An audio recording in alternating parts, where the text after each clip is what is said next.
তো deer family, সরাসরি ব্যাপারে আসি আর কি। তো সেদিন যে মাপামাপিটা হলো, তো সেই ব্যাপারে কল্পনা জানতো না ভালো করে। তো ভিডিওটা যে আমি শেয়ার করেছি তোমাদের সাথে, সেই ভিডিওটা দেখেও ও বুঝতে পারেনি ভালো করে যে কীভাবে কী বলতে চেয়েছি। তো সেখান থেকে তোমাদেরও কমেন্ট এসেছে যে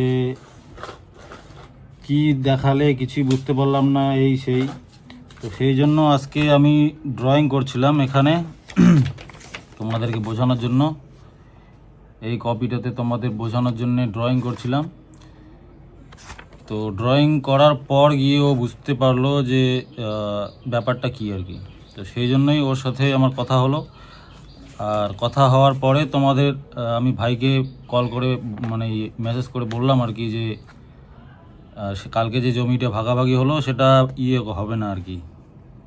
আর একটু মানে বোঝাপড়ার ব্যাপার আছে, কারণ ওই জমিটা একা আমারও নয়।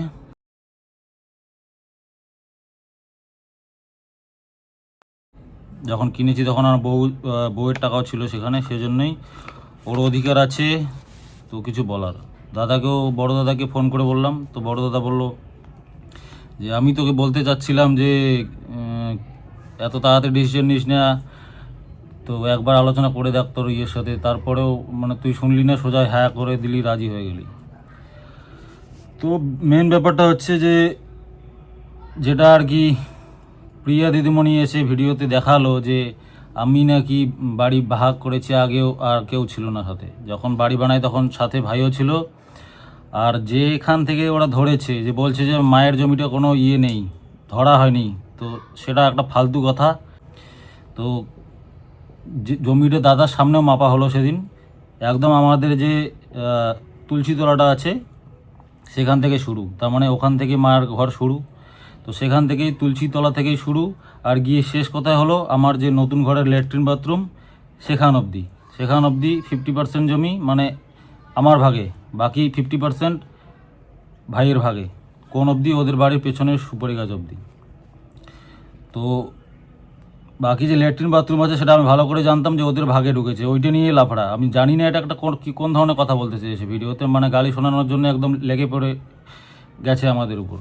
তুমি তো ভিডিওতে বললেও যে এই যে আমাদের নতুন ঘরের পিছনে যে সুপারি গাছটা ওইখান থেকে। আর আমি এর আগের ভিডিওতেও যেটা পাবলিশ করেছি সেখানেও বলেছি যে এই যে আমার সুপারি গাছটা, এই সুপারি গাছ অবধি আমাদের জায়গা, তার পরবর্তীতে এখান থেকে শুরু ওদের জায়গা, আর ল্যাট্রিনটা ওদের ভাগে পড়েছে। সব কিছু বলে দিয়েছি। তারপরও কীরকম মানে কথাবার্তা বলে এসে তোমরা দেখে নাও, আর কতটুকু সত্য কথা বলে। আর প্রবলেম হচ্ছে, কল্পনার প্রবলেম এতটুকু নিয়ে যে আমি এই যে আমার টয়লেট মোটামুটি ধরো 10 ফিটের মতন এইদিকে ঢুকেছে, ওদের এলাকায় ঢুকেছে। তো সেই 10 ফিট এলাকা ওর বাড়ির পেছনে যে আমার সুপারি বাগান আছে সেখানে অবধি 10 ফিট জায়গা দিয়েছি, সেটাও ও মানছে। কিন্তু তার পরবর্তীতে আর 20 ফুট জায়গা মনে করো যে আমার সুপারি গাছ বাগানটা আছে, সেটা কেন মানে দেওয়া হবে আর কি। তো এটা হবে না। তার পরিপ্রেক্ষিতে কি করতো, প্ল্যান হয়েছিল যে ভাই পাশের জমিতে, বাবার জমিতে আমাকে দেবে। তো কল্পনা বলছে এটা কেন করতে যাচ্ছ, কারণ তুমি ওই 10 ফিট জায়গা ওকে দিলে দাও, ঠিক আছে, কিন্তু তার বাকিটুকু জায়গা কেন দিচ্ছ? তো এটা নিয়েই প্রবলেম আর কি। কারণ যে জমিটাতে পাশের যে জমিটাতে আমাকে দিতে যাচ্ছে সেই জমিতে চাষাবাদ ভালো হয় না, সেই জন্যই ও মানা করছে। তো সেটাই আমি ভাইকে বললাম। তাছাড়া ওইটা আমরা অনেক কষ্ট করে করেছি, একটু একটু করে টাকা দিয়ে, তো ওটার প্রতি একটা আমরা নিজেরা করেছি, তো ওটার প্রতি একটা আলাদা একটা মায়া আছে। এটা যদি বাবার হতো তাও আমি কিছু বলতাম না। বাকি যে বলছে যে কি বলে তোমার আমাদের জানা ছিল না যে ল্যাট্রিনটা ওদের অবধি ঢুকেছে, সেটা মিথ্যে কথা। তোমাদের আগের ভিডিওতেও দেখিয়েছি আর এখানেও দেখালাম।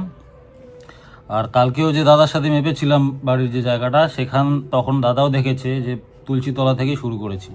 এগুলো ফালতু কথা বলে কোনো লাভ নেই। আর তোমাদের সাথে ড্রয়িংটা শেয়ার করেছি, দেখাবো এখন যে কি মেন পয়েন্ট আর কি। আর কল্পনা কেন রাজি হচ্ছে না সেটা একবার শুনে নাও ওর মুখ থেকেই। তো প্রিয় পরিবার, তো এই যে শ্বশুরবাড়ির জমি জায়গা কে কোথায় কি করবে এই সমস্ত ব্যাপারে শুরু থেকে আমি কিন্তু কোনোদিনও এগুলোর মধ্যে ছিলাম না।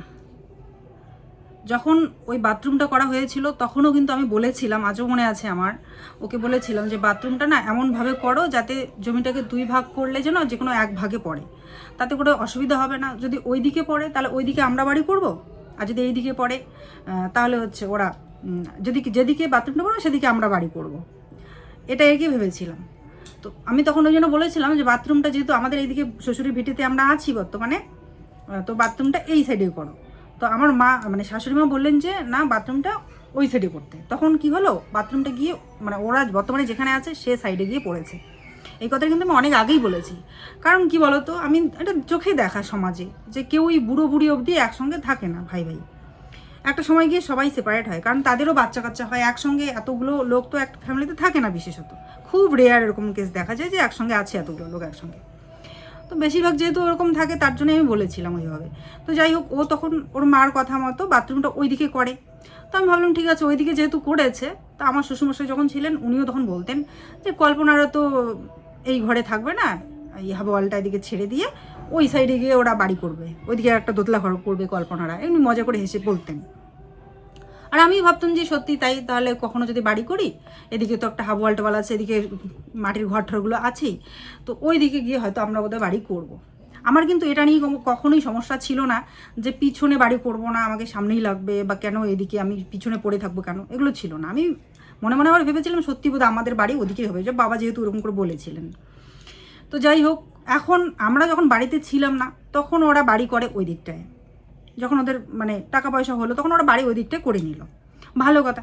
সেখানে আমাদের তো ওরা জানিয়েও করেনি যে বাড়িটা আমরা এদিকে করছি, নিজেরাই নিজেদের ইচ্ছে মতোই করেছে। এখন বলছে যে আমরা পিছনে পড়ে গেছি।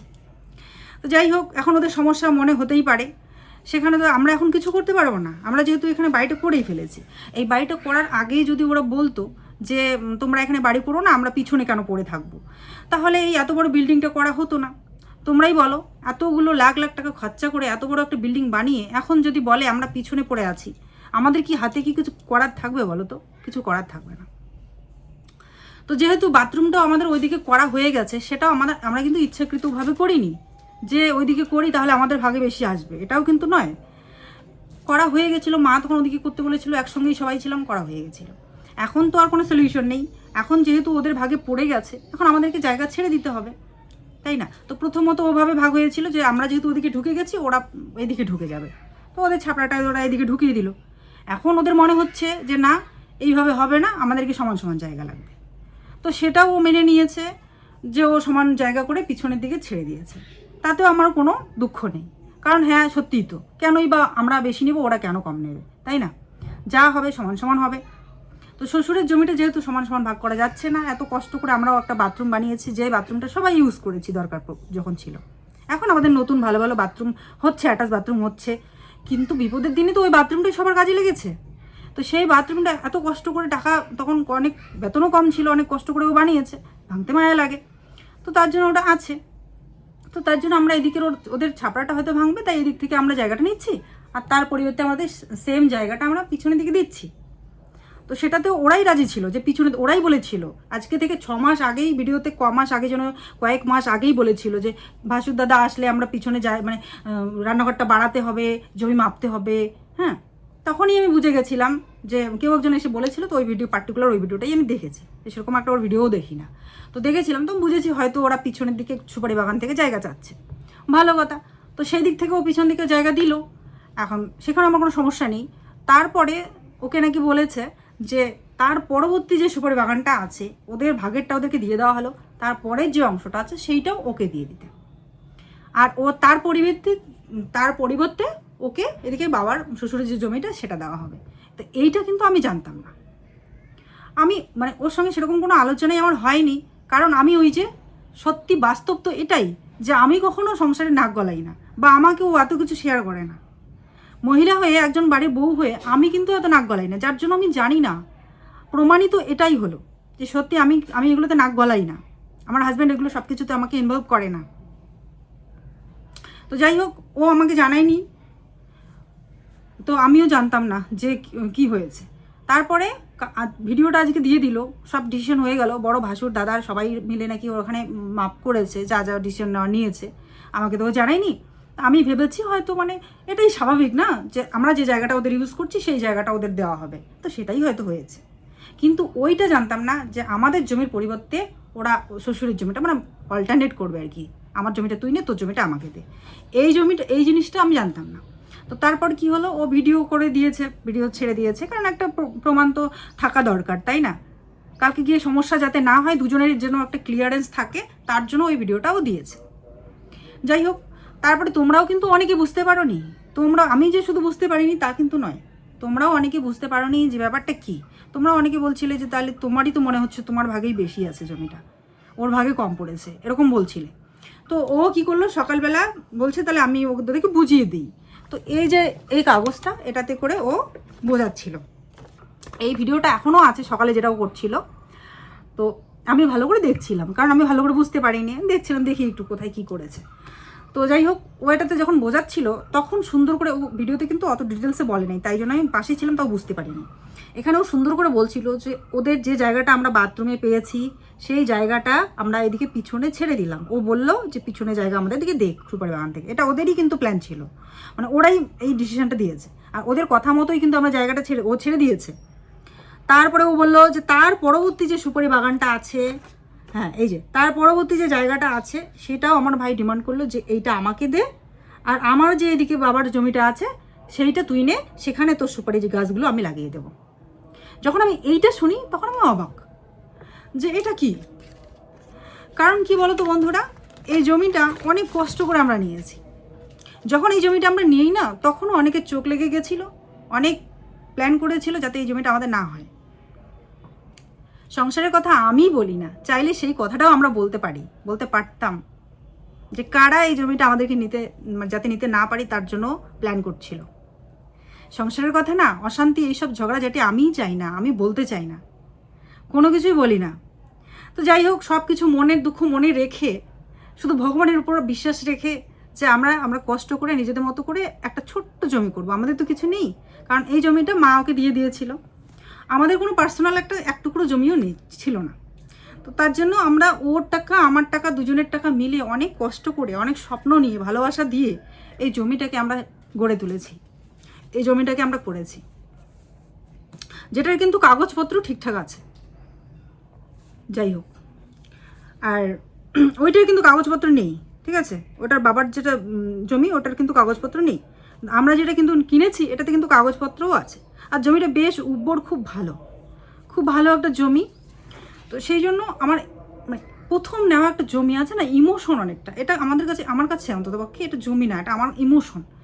যে ফার্স্ট টাইম আমাদের যেখানে কিছুই নেই সেখানে এক টুকরো আমাদের জমি হয়েছে। তোমরা জানো, আমি এর আগেও আমাদের ব্লগে দেখিয়েছিলাম যে পৃথিবীর বুকে আমাদের এক টুকরো একটা জমি আমাদের নামে করলাম। সত্যিই তাই, এটা আমার জমি না, এটা আমার ইমোশন। যে দুজনের টাকা কষ্ট করে গড়ে মানে তিলে জমিয়ে রাখা টাকা থেকে খুব কম দামের জমি, এটা কিন্তু খুব বেশি দামেরও জমি নয়, যে বিশাল বড় জমি তাও নয়। তারপরে এটার প্রতি একটা আলাদা মায়া, ভালোবাসা, ইমোশন আমার জড়িয়ে আছে।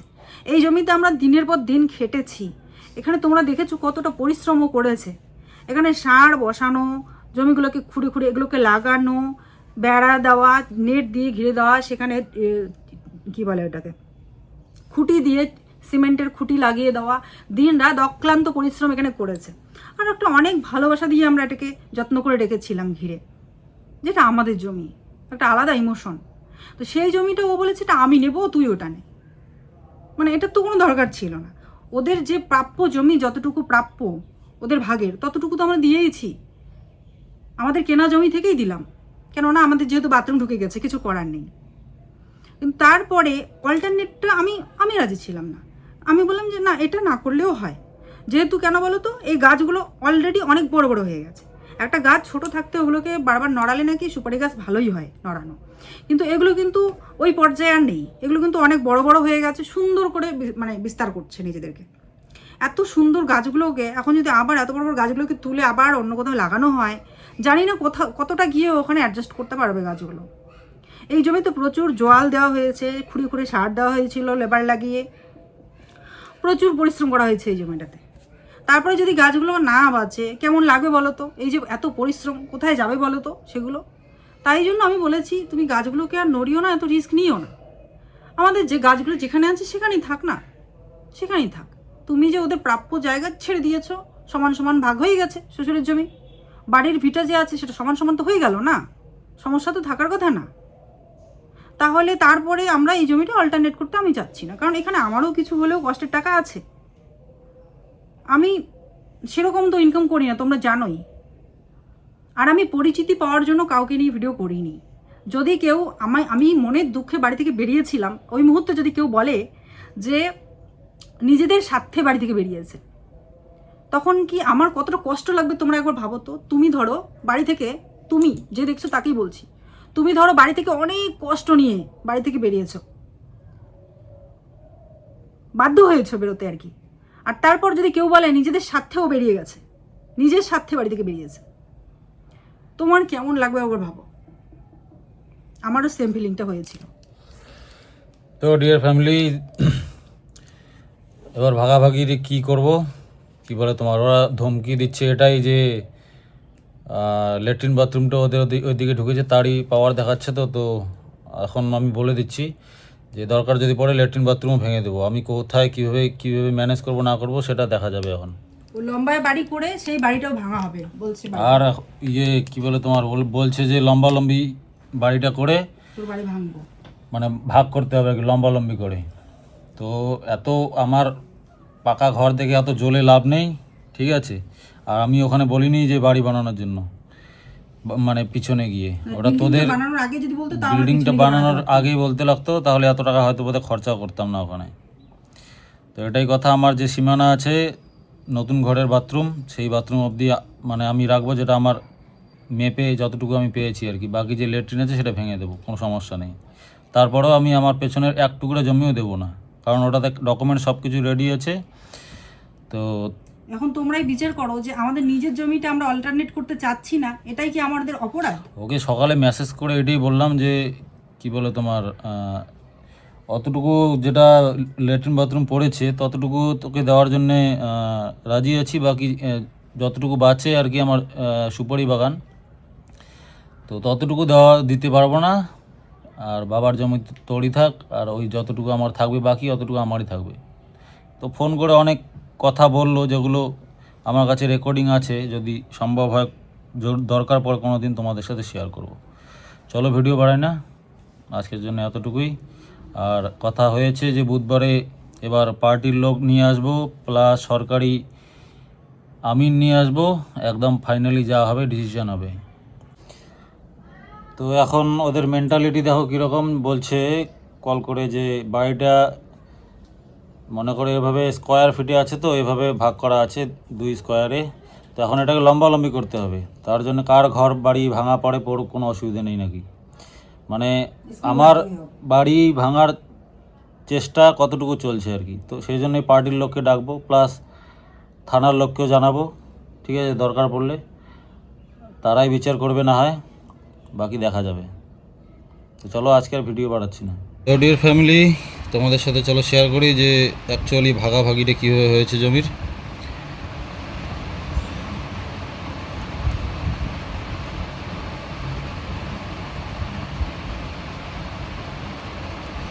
মনে করো এটা হচ্ছে টোটাল বাবার জমি আর কি, যেখানে আমরা বাড়ি করে আছি। টোটাল যদি হয় 80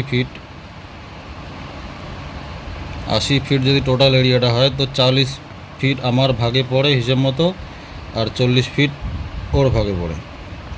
তো এটা বরাবর করে ভাগ করে নিয়েছি আমরা 40 ফিট করে। আর ওই হিসেবে আমি আমার যে দোতলা ঘরটা আছে, দোতলা তো না, পাকা ঘরটা, নতুন ঘরটা যা আছে ওই ঘরটা বানিয়েছি। মানে এখানে আমার পুরো নতুন ঘর শেষ হচ্ছে হিসেব মতন। মানে হিসেব মতন কি, যেটা মানে ঘর বানার আগে আমি ওটা আগে মেপেছি, তারপরেই করেছি। এমন নয় যে কারো জায়গায় গিয়ে আমি মানে ইয়ে করেছি আর কি। কিন্তু এই যে টয়লেটটা আছে, এই টয়লেটটা একটু ওদের ওদিকে ঢুকেছে, কারণ এই টয়লেটটা যখন ওরা আগে এখানেই থাকতো, মানে ওরা তো এখানে গিয়েছে ওরা পরে। আর এই টয়লেটটা সেই অনেক দিন থেকে এখানে রয়েছে, যে জন্যই এটা এখানেই রয়েছে। তো সেটার জন্যই করার কিছু নেই। কিন্তু এখন কি হয়েছে, ওদের এই সমস্যা হচ্ছে এই টয়লেটটা নিয়ে, যে এই টয়লেটটা এত দূর ঢুকেছে, সেই জন্য ওদের জমি বরাবর করতে হবে। তো সেদিন বড় দাদা আসলো, এসে এগুলোই কথা হলো। তো যেটা হলো আর কি, এখান থেকে এই অবধি ধরো টয়লেটটার যে লাস্ট কর্নার আছে এটা ধরো 10 ফিট, 10 ফিট তো হবে না, একটু কম হবে, তাও ধরে নাও 10 ফিট। তো এই 10 ফিট জায়গা এই পেছন অবধি ল্যাট্রিনটার এত দূর অবধি ওরা আমাকে ছেড়ে দেবে, ঠিক আছে? এতটুকু বুঝলে তোমরা? এরপরে কি হয়েছে, ওদের জাস্ট বাড়ির পেছনেই আমার কেনা জমি আছে, যেখানে আমি সুপারি গাছ লাগিয়েছি, যেটা তোমরা দেখেইছো, বারবার আমি তোমাদের দেখিয়েছি, আমার ভিডিওতে শেয়ার করেছি, মনে করে ওগুলো সুপারি গাছ। তো এখন ভাইয়ের ডিমান্ড যে ও আমাকে এই অবধি ছাড়বে, কারণ টয়লেটটা এখানে পড়েছে। আমি তো বলেছিলাম যে যেভাবে টয়লেটটা পড়েছে ওভাবে এরকম করে জমিটা আমি নিয়ে ওই হিসেবে এদিকে ওকে ছেড়ে দেব, কিন্তু ও বলছে না, এরকম করে হবে না। তো চলো ওর হিসেবেই ও যেটা চেয়েছে ও বলে দিচ্ছি আর কি, আর সেটাই করা হয়েছে। এই টয়লেটটা থেকে এই বরাবর যতটুকু জমি হয় 10 ফিট, মনে করে এখানে লিখিয়ে দিলাম 10 ফিট। তো প্রথম অবস্থায় 10 ফিট ওকে ছাড়া হলো, 10 ফিট এদিকে ওর জন্যে ছাড়া হলো 10 ফিট। এরপরে আবার ডিমান্ড ওর যে এই জায়গাটাও ওকে দিতে হবে। এই জায়গাটার পরিপ্রেক্ষিতে কি করবে ও সেটা বলছি এখন তোমাদের। পাশেই আমার বাবার জমি আছে, এই দিকে সুপারি বাগানের জাস্ট এইদিকে বাবার জমি আছে, যেটা কিনা মা ওকে দিয়েছে। সামনে আমি যে মানে দোকান বানিয়েছি সেই দোকানটা ভাইকে বললাম যে ওই দোকানটারও ভাগ তোকে অর্ধেক নিতে হবে। ও বলছে না, আমার ওই দোকানের ভাগ অর্ধেক, মানে ওই দোকানের ভাগ অর্ধেক নিতে হবে, প্লাস আমাকে এখান থেকে অর্ধেক ভাগ দিতে হবে। কিন্তু ও বললো না, আমার ওই দোকানের ভাগের কোনো দরকার নেই, এই জমিটাই আমি মানে ভাই নেবে আর কি। তো ঠিক আছে, এখন কি হচ্ছে, এখন কথা হলো ওর কথা যে এই পুরো জমিটা ওকে দিতে হবে যেখানে আমি সুপারি গাছ লাগিয়েছি। এতটুকু তো মনে করো হিসেব মতন পাচ্ছে 10 ফিট। বাকি আমার যে এখানে আর মনে করো 20 ফিটের মতো জমি আছে আর কি, যেখানে সুপারি গাছগুলো লাগানো আছে।